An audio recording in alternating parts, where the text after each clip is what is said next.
अच्छा जी सारे भरा वीडियो ज़्यादा से ज़्यादा शेयर कर दिओ। ये वीडियो रिवर चनाब उत्ते हैड मराला तो 16 किलोमीटर थल्ले वीडियो बना रहे शहबाजपुर ब्रिज ते। इन्ना तुहानूं मैं दस दियां कि पानी घटने की बजाय पानी वधना शुरू हो गया। पानी तकरीबन लख के नेड़े तनेड़े पहुँच रहा। पानी हर एक घंटे के 10,000 पानी अप हो रहा। वो महकमा एरीगेशन की भी रिपोर्ट तुहानूं मैं दे देना वा। मैं आप ही इसे वास्ते फिर हुण शहबाजपुर ब्रिज से आया।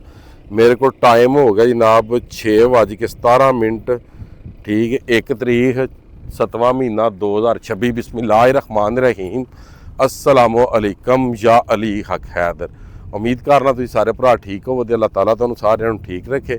जिस तरह कि तुहानूं पता है कि कल दियां अफवाहां चल रही सन पानी दियां, मगर वो तो बहुत ज़्यादा चल रही सन।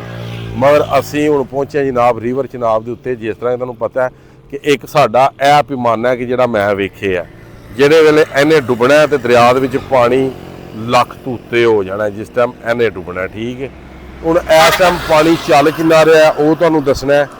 ਠੀਕ ਹੈ, 4 ਵਜੇ ਕਿੰਨਾ ਸੀ ਪਾਣੀ, 5 ਵਜੇ ਕਿੰਨਾ ਸੀ ਤੇ ਉਸ ਤੋਂ ਬਾਅਦ ਪਾਣੀ 6 ਵਜੇ ਕਿੰਨਾ ਸੀ।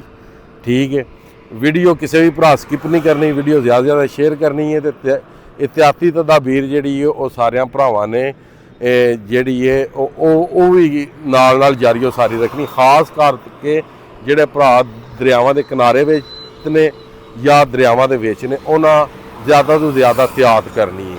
ਕਿਨਾਰੇ ਵਾਲਿਆਂ ਤੇ ਜਿਹੜੇ ਦਰਿਆ ਦੇ ਵਿੱਚ ਨੇ, ਕਿਉਂਕਿ ਅਪਰ ਕੈਚਮੈਂਟ ਜਿਹੜਾ ਏਰੀਆ ਨਾ ਉਹਦੇ ਵਿੱਚ ਹਲੇ ਵੀ ਬੱਦਲ ਬਣੇ ਨੇ। ਇਹ ਵੀ ਬਾਰਿਸ਼ਾਂ ਦੀ ਪਾਣੀ ਲੋ ਅਪਡੇਟ ਵੇਖ ਲਵੋ ਤੁਸੀਂ ਆਪਣੀ ਅੱਖਾਂ ਦੇ ਨਾਲ। ਮਹਿਕਮਾ ਐਰੀਗੇਸ਼ਨ ਦੇ ਮੁਤਾਬਕ 4 ਵਜੇ ਜਨਾਬ ਪਾਣੀ ਸੀ 73,977।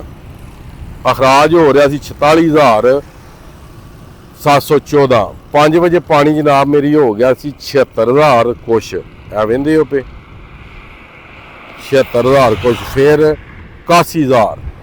ਯਾਨੀ ਕਿ ਹਰ ਇੱਕ ਟਾਈਮ ਦੇ ਵਿੱਚ ਪਾਣੀ ਜਿਹੜਾ ਉਹ ਵੱਧ ਰਿਹਾ, ਪਾਣੀ ਘਟ ਨਹੀਂ ਰਿਹਾ। ਤੇ ਹੁਣ ਸਮਝ ਲਓ ਕਿ ਸ਼ਾਮ ਹੋਣੇ ਵਾਲੀ ਹੈ ਤੇ ਜਦੋਂ ਸ਼ਾਮ ਹੋਣੇ ਵਾਲੀ ਹੋਵੇ ਨਾ ਤੇ ਜ਼ਾਹਰੀ ਗੱਲ ਹੈ ਫਿਰ ਕਿਸੇ ਨੂੰ ਆਵਾਜ਼ ਮਾਰਨੇ ਤੋਂ ਬਿਹਤਰ ਹੁੰਦਾ ਕਿ ਬੰਦਾ ਇhtiyat ਆਪ ਹੀ ਕਰ।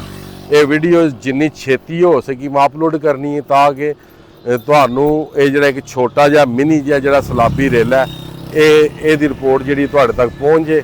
ਹਾਂ, ਅਗਰ ਇਸ ਤੋਂ ਜ਼ਿਆਦਾ ਪਾਣੀ ਵਧਿਆ, ਲੱਖ ਪਾਣੀ ਹੋ ਗਿਆ, ਫਿਰ ਵੀ ਤੁਹਾਡੇ ਤੱਕ ਵੀਡੀਓ ਆਵੇਗੀ। ਅਗਰ ਪਾਣੀ ਇੱਥੇ ਸਟੇਬਲ ਰਿਹਾ ਤਾਂ ਫਿਰ ਤੁਹਾਡੇ ਤੱਕ ਵੀਡੀਓ ਨਹੀਂ ਆਉਣ ਲੱਗੀ। ਠੀਕ ਹੋ ਗਿਆ ਜੀ, फिर तुहाडे तक वीडियो नहीं आने लगी। तो बाकी तुहाडे नाल वादा है कि सब नूं पहला ऑर्गैनिक 1 नंबर रिपोर्ट महकमा एरीगेशन के मुताबिक इंशाअल्लाह तुहाडे भरावां तक पहुँचे दी और मैं पहुँचावांगा। और उन्हां दियां मैं चीकां कढावांगा जिहड़े झूठ मारदे ने। गल जिहड़ी सीधी सीधी जिहड़े झूठ मारदे ने हाँ रिपोर्ट देंगा, ऑर्गैनिक देंगा। पानी चढ़िया तो चढ़े दी देंगा, पानी लत्था तो लत्थे दी देंगा। अगर पानी वध गया तो रिपोर्ट वध आएगी, अगर पानी घट गया तो घट दी आएगी। ठीक है, मगर ये मेरा अंदाज़ा है ज़्यादा तो ज़्यादा पानी ये गया तो लख सवा डेढ़ तक जा सकता, इस उत्ते पानी नहीं जा सकता। ठीक है, बाकी वीडियो तुसां कोई भी स्किप नहीं करनी, वीडियो मुकम्मल तौर पर वेखनी है। तो आने वाली वीडियो का भी तुसां वेट करना है कि आया कि पानी घटिया या वधिया। अगर पानी घट गया तो घट की वीडियो आवेगी, अगर पानी वध गया तो वधे की वीडियो आवेगी। तो लोकेशन शहबाजपुर ब्रिज ते मैं इस टाइम जनाब खलोते हाँ। इस साइड की अगर गल की जाए जलालपुर जट्टां गुजरात नूं रोड जा रहा, इस साइड की गल की जाए तो सियालकोट संभड़ियाल एयरपोर्ट नूं जा रहा। तो मेरी गल की जाए ज़िला गुजरात जलालपुर जट्टां पिंड मोजो की शहीदां। ठीक है जी, कुछ भरा पुछदे ने जी जनाब तुहाडा पिंड किहड़ा। मेरा पिंड जनाब मोजो की है। ठीक हो गया जी। बाकी अज की वीडियो अज का व्लॉग खत्म करने, मैनूं दिओ इजाजत। नैक्सट वीडियो होने तक ज़्यादा से ज़्यादा अपना ख्याल रखियो, अपनी खास दुआवां विच मैनूं याद रखियो। इंशाअल्लाह मिलने किसी नैक्सट वीडियो के नाल। अल्लाह हाफिज़, फी मान अल्लाह।